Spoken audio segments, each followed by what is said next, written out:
Hello everyone. आज आप लोगों को इस वीडियो के माध्यम से हम लोग मिलाएंगे एक बच्चे से जिसकी जर्नी सैनिक स्कूल में सिलेक्शन तक की जर्नी काफ़ी मोटिवेशनल जर्नी है। बाकी हम लोग उसी बच्चे से बातें करेंगे।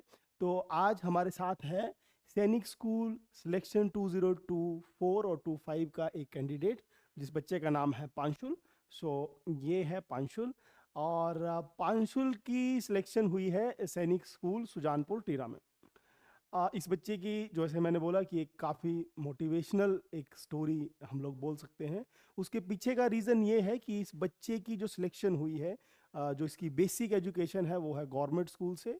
और प्रेजेंटली इसने सैनिक स्कूल का रिटन एग्ज़ाम क्लियर करके फर्स्ट राउंड में ही काउंसलिंग क्लियर करके इस बच्चे को सैनिक स्कूल सुजानपुर टीरा में सिलेक्शन मिल चुकी है। इस बच्चे का एडमिशन हो चुका है। आप सबसे पहले पांशुल का स्वागत है हमारे यूट्यूब चैनल पे। और पांशुल हमारा स्टूडेंट भी रहा है। सबसे पहले मैं पांशुल से ये पूछूंगा कि पांशुल अपनी प्रिपरेशन किस तरह से करता था, कितने बजे सुबह उठता था और कितने बजे तक, रात के कितने बजे तक पढ़ाई करता था, ऐसे बोलो। सर सुबह मैं 4 बजे उठता था और 8 बजे तक पढ़ाई करता था। फिर उसके बाद स्कूल जाता था सर 3 बजे तक। सर फिर मैं 3 बजे तक 3 बजे के बाद सर 3 बजे से 6 बजे तक कोचिंग क्लास कर लेता था और 10 बजे तक पढ़ाई करता था। गुड। जैसे बच्चे ने रूटीन बताया कि अपना मॉर्निंग 4 o'clock और ये रात को ये 10 बजे तक स्टडी करता है, राइट। अभी तक मैंने ये जरूर सभी बच्चों में देखा है कि अगर कोई भी बच्चा अगर सिलेक्शन लेना चाहता है तो उसको ये रूटीन फॉलो करना पड़ेगा, मॉर्निंग, अर्ली मॉर्निंग और नाइट में 10 o'clock तक। कुछ बच्चे रात को पढ़ना पसंद करते हैं तो वो भी अपना रात को अगर लेट नाइट स्टडी करें तो मॉर्निंग में थोड़ा लेट उठ सकते हैं, लेकिन मेहनत जरूर लगती है।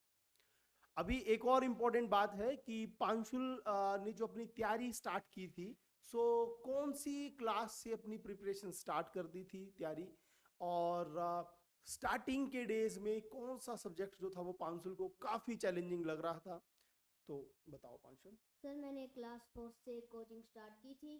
और सर क्या बोलते हैं सर, मेरे को सबसे ज़्यादा टफ जो लग रहा था सर मैथ्स। और क्या बोल फिर मैंने 5th क्लास में, मेरी एज छोटी थी तो मैंने सैनिक स्कूल का एग्ज़ाम नहीं दे पाया था। तो हमारे प्राइमरी स्कूल में एक एग्ज़ाम हुआ था स्वर्ण जयंती मिडिल मेरिट स्कॉलरशिप का। तो उसमें मैंने टॉप 100 बच्चों में आके दिखाया था।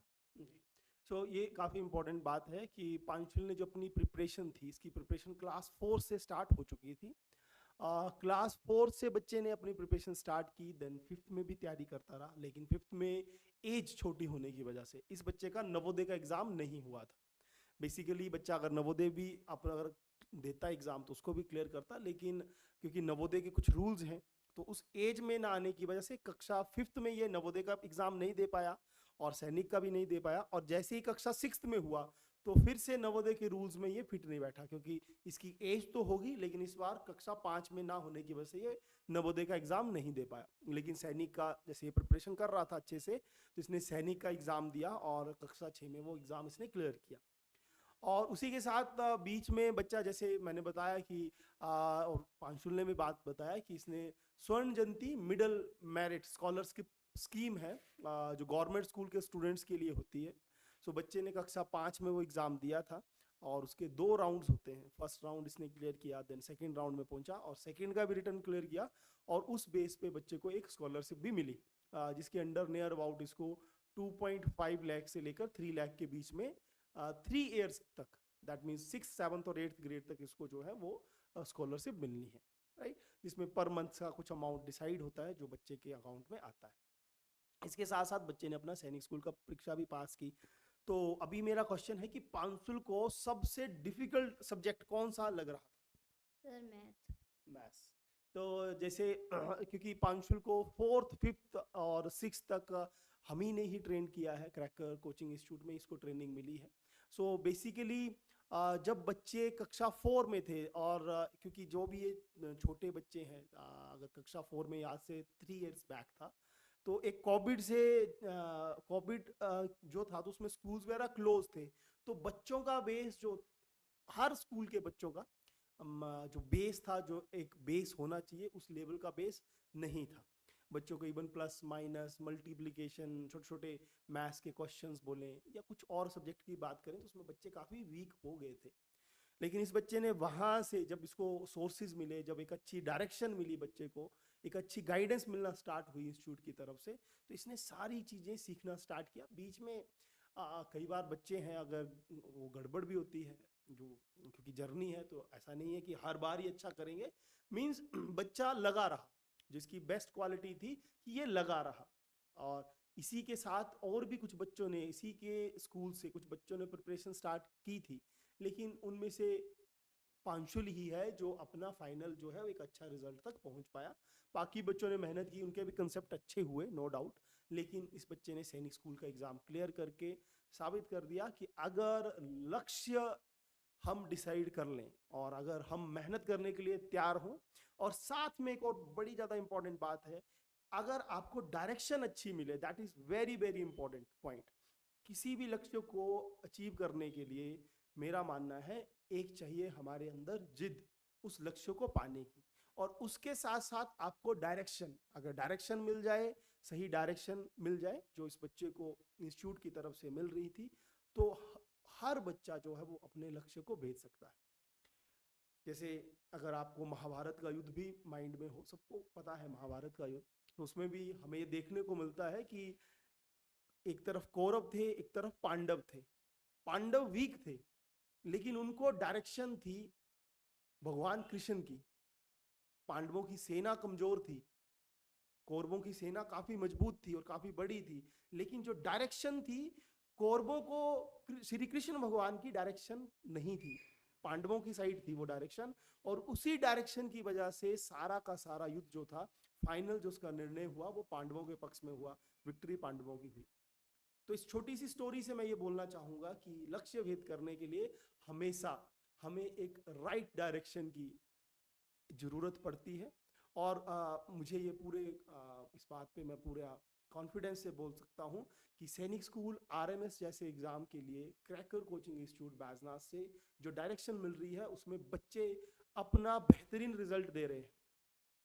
और पांशुल उसका एक बहुत ही अच्छा एग्जाम्पल है, क्योंकि एक गवर्नमेंट स्कूल से आकर इस एग्जाम को क्रैक करना, मेरा ये मानना है कि हम लोग हिमाचल से बात कर रहे हैं, तो हिमाचल में अगर देखा जाए तो हो सकता है पूरे हिमाचल से एक ही बच्चा हो, या चांसेस है कि एक या दो बच्चे और कहीं हो, लेकिन अभी तक जो मेरी नॉलेज में है तो पूरे हिमाचल से गवर्नमेंट स्कूल से सिर्फ एक ही बच्चा जो है वो प्रॉपर सिलेक्शन तक अभी तक पहुंचा है। और ऐसे रिजल्ट वर्षों में जाकर शायद देखने को मिलते हैं। तो इस बच्चे ने मेहनत की है, साथ में टीचर्स ने इसको गाइड किया है, जिसकी वजह से एक प्रॉपर एक रिजल्ट जो है, इतना अच्छा रिजल्ट मिला है। साथ में बच्चे के माता पिता, क्योंकि हर बच्चे को बनने में जो मेन जो डायरेक्शन होती है वो पेरेंट्स की, टीचर्स की और स्टूडेंट की मेहनत, अगर ये तीन चीजें एक डायरेक्शन में मिलकर काम करें तो सफलता मिलती ही है। ये मेरा अभी तक का मानना है, जितना भी मेरा शिक्षा के क्षेत्र में अनुभव हुआ है।